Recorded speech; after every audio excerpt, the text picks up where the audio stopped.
स्तोत्रेणालमहं प्रवच्मि नमृषा देव विरिञ्चादयः स्तुत्यानां गणना प्रसङ्गसमये त्वाम् अग्रगण्यं विदुः माहात्माग्रविचारणप्रकरणे दानातुषो स्तोमवतु दूता स्वां विदुरुत्तमोत्तमफलं शम्भो भव सेवका शम्भो भव सेवका शम्भो भव सेवका. స్తోత్రేణ అలం న ప్రవచ్మి. స్తోత్రాలతో ఎన్నో మంచి విషయాలు చెప్పాను, చాలు అని చెప్పాను. ఎందుకంటే నీ మహత్తు ఇంతకన్నా చెప్పడం ఎవ్వరి తరము కాదు. మానవ మాత్రుడు ఎవరు కూడా ఇంతకన్నా ఎక్కువ చెప్పలేడు. ఇది ఎవరికీ సాధ్యము కాదు. నీ యొక్క మహత్తుని పూర్తిగా వివరించడం ఎవరికీ సాధ్యం కాదు. మృషాన ప్రవచ్మి.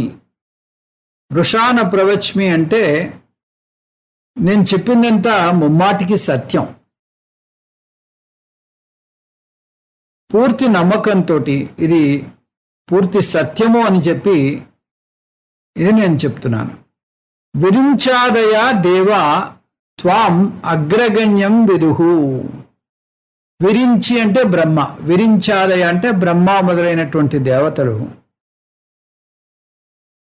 త్వాం అగ్రగణ్యం విదుహు, నువ్వే అగ్రగణ్యుడివి, నువ్వే గొప్పవాడివి అని తేల్చి చెప్పారు. నీకన్నా గొప్ప దేవత మరొకడు లేడు, నీకన్నా మిన్నైనటువంటి దేవత మరొకరు లేరు అని తేల్చి చెప్పారట. ఎప్పుడు చెప్పారు? స్తుత్యానాం గణనా ప్రసంగ సమయే. స్తుత్యానాం గణనా ప్రసంగ సమయే అంటే దేవతల్లో ఎవరు ముఖ్యులు, ఎవరు ప్రథములు, ఎవరు అగ్రగణ్యులు, ఈ విషయం వాళ్ళు లెక్కగట్టారట. అలా లెక్కిస్తే నువ్వే ప్రథముడివి, నువ్వే ప్రప్రథముడివి అని తేల్చారు. నువ్వే ముఖ్యుడివి అని తేల్చారు. నువ్వే అగ్రగణ్యుడివి అని తేల్చారు. మహాత్మ్యం అగ్ర విచారణ ప్రకరణే అంటే దేవతల యొక్క మహాత్మ్య విచారణ సమయంలో దానాతూష స్తోమవద్దూత అంటున్నాడు. ఈ మిగతా దేవతల యొక్క వాళ్ళ విభూతులన్నీ కూడా ఊకలాగే గాలి దుమారాన్ని కొట్టుపోతున్నాయిట. అంటే వాళ్ళ యొక్క మహత్తులు నీ మహత్తు ముందు తేలిపోయాయి అని చెప్పడం.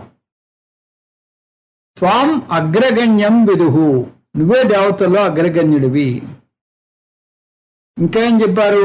భవత్ సేవక ఉత్తమోత్తమం త్వాం విదుహు, నువ్వు ఉత్తమోత్తమైనటువంటి ఫలాల్ని నీ భక్తులకు ఇవ్వగలవని వాళ్ళు తేల్చి చెప్పారు. అంటే ఈ శంకరుణ్ణి భోళా శంకరుడు అంటారు కదా. ఆయన భక్తులు కోరినటువంటి కోరికల్ని చాలా సులభంగా తీరుస్తూ ఉంటాడు. ఎక్కువసేపు పరీక్ష పెట్టకుండా ఆ భక్తుల యొక్క కోరికల్ని శీఘ్రకాలంలో తీరుస్తూ ఉంటాడు. కాబట్టి అలా ఉత్తమోత్తమైనటువంటి అంటే ఆ మోక్షాన్ని ఇవ్వడంలో ఉత్తమోత్తమైన ఫలం ఏమిటి? మోక్షం. ఆ మోక్షాన్ని ఇవ్వడంలో నువ్వు అగ్రగణ్యుడివి. ఎవరికి ఇస్తావు? నీ భక్తులకి. నేను నీ భక్తుడిని కదా, కాబట్టి నాకు తప్పనిసరిగా మోక్షం వస్తుంది.